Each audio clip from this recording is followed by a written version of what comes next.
Bonjour à tous, nous nous retrouvons pour une 7e vidéo et la deuxième vidéo qui concerne le cahier de texte. Je vais rentrer un peu plus dans les détails du cahier de texte de l'ENT. Il est selon moi très intéressant ce cahier de texte, il permet plein de choses. Vous allez voir qu'il va pouvoir fonctionner avec le classeur pédagogique et faire gagner du temps aux enseignants. Alors c'est la raison pour laquelle nous au collège on utilisera le cahier de texte de l'ENT. Donc je clique dessus. Alors très simplement, ce cahier de texte possède de nombreuses fonctionnalités avancées que je vais essayer de détailler dans cette vidéo. Là encore, je tiens à préciser que cette vidéo s'adresse aux professeurs et qu'il s'agit vraiment d'un guide pour compléter des séances avec une façon un peu plus avancée de le faire. Pour les parents, il y aura une vidéo sur la manière de consulter le cahier de texte, elle arrivera plus tard. Alors, je vais prendre cette fois-ci une autre séance à compléter. Alors, j'arrive directement dedans et on va regarder les options d'un peu plus près. Alors là encore, on a du cours, correction, etc. Moi, je voudrais, pour cette séance, exprimer le fait que j'ai fait plusieurs choses. J'ai fait du cours. Donc, j'ai fait du cours. La Seconde Guerre mondiale. Alors évidemment, ce que je vais mettre est complètement au hasard. Donc, chapitre 1. Pourquoi pas faire quelque chose de très court. Voilà. Donc, bon, évidemment, on peut faire des copier-coller, ajouter des liens. Je vais vous montrer qu'on peut aussi ajouter une pièce jointe. Option. Vous pouvez ajouter une pièce jointe ici. Allez la chercher dans le dossier personnel ou l'ajouter en allant la chercher dans l'ordinateur. On peut décider de rendre la séance visible avant la séance ou pas. Alors, si vous complétez votre cahier de texte un peu avant, ça peut être utile de remplir cela et de dire non pour que les élèves ne voient pas. Élèves concernés, toute la classe ou la liste personnalisée, on va imaginer que là c'est toute la classe. On peut activer un forum autour de l'activité et faire une référence au programme. Là, pour le moment, je ne ferai rien. Je pense que l'ajout d'une pièce jointe peut être très intéressant pour les élèves qui n'étaient pas là.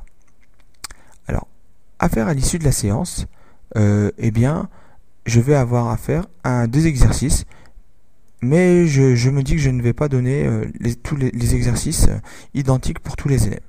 Donc, exercice 1. Donc, exercice 1 de la photocopie, par exemple. Ça va s'adresser à quelques élèves de la classe. Et donc, je vais dans les options choisir que c'est une liste personnalisée. Et je vais mettre quelques élèves.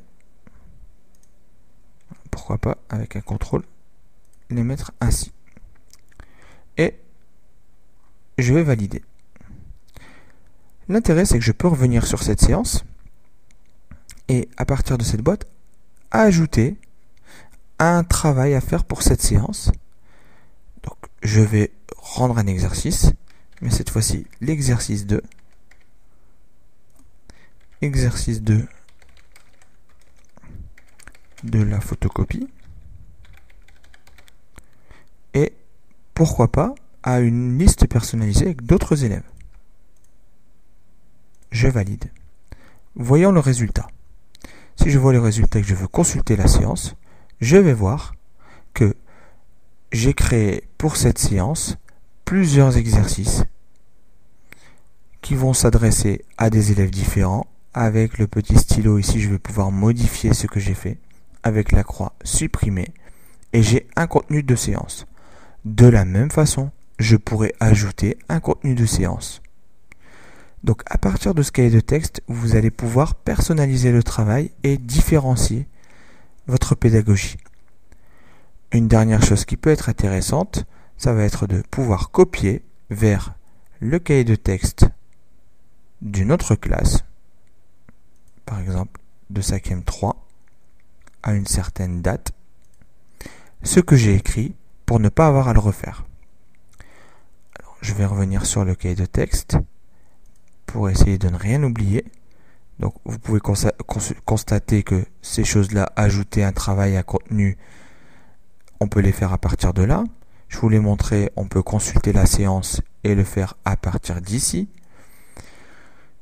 Et vous pouvez gérer ici vos différents travaux à faire pour la séance et le contenu de séance. dans le contenu de séance, je me rends compte que j'ai oublié, je ne sais pas, un lien internet. Vous allez pouvoir ici ajouter un lien. Par exemple, alors ces fonctionnalités avancées, on les verra. Il faudra aussi peut-être un peu toucher. Et voilà. Donc nous avons vu aujourd'hui, dans cette vidéo du moins, des fonctionnalités avancées du cahier de texte.